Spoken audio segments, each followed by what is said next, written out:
When I was in college, one question would always pops up in my mind: why do different data types exist in programming?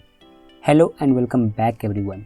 My name is Aman and in this lecture we will learn about data types in C and why we need different data types in C. Assume that if you want to drink water, you will put water in a glass and drink it.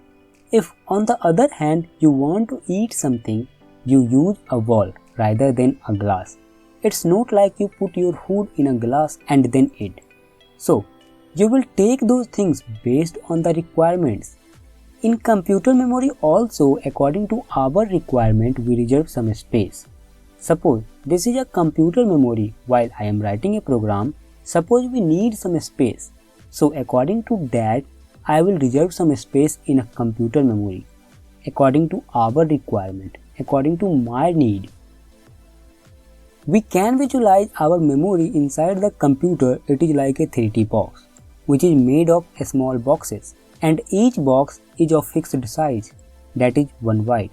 Now, depending upon how much storage or how many boxes we have to use, we must inform the computer.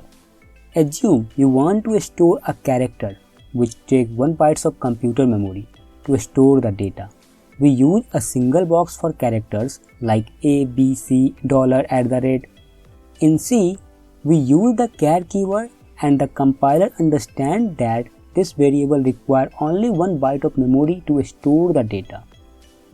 In this case, char is a data type for character and it tells the compiler the user needs only 1 box to store this value. Similarly, if we want to store integers, they will occupy 2 or 4 bytes depending on our machine. You don't have to worry about how much space is reserved for your variable. This is done internally by your machine.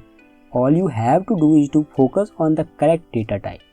Gives or takes the compiler what type of data you want to store, and the space is allocated internally by the compiler depending upon your machine. More the size, more content it can hold. For example, if we need to store character value, then they will occupy 1 byte of memory space in computer. Assume this single box represents 1 byte. Then we only need 1 box to represent the character, right? Assume I want to store an integer value. Then according to our system, they will occupy 2 byte or 4 bytes of memory space. Assume we only have one data type, integer. If I store a character value in it, 1 or 3 bytes of memory are totally waste. Because the character needs only 1 byte to store the value. And here we have 4 or 2 bytes of memory space. Now, how we tell the computer how many boxes or how many space we need in a computer memory? That is done by the data type. As the name suggests, it tells the type of data. How computers determine what type of data the user is going to store? So, we specify the type of data. After that, the computer is able to know which type of data the user is going to store. In the previous lecture, I told you that data type simply defines how much space a variable will take in a computer's memory. If you remember, data types are used to inform the compiler about the type of data getting stored in a variable. For example, int x indicates that a variable named x will store an integer value such as 554. By seeing the type of data, the program will allocate a space for this variable into the system memory.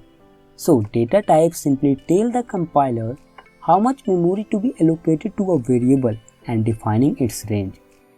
Don't worry, we will see how data types define the range of a variable in the next lecture.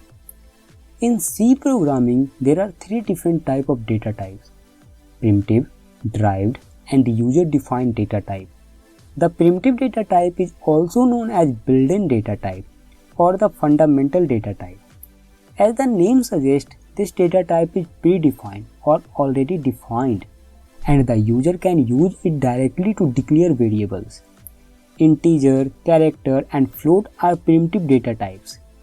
The derived data type is the second data type. This data type is derived from the primitive data type. such as array, pointer, function. Don't worry, we will cover all these data types in the upcoming lecture.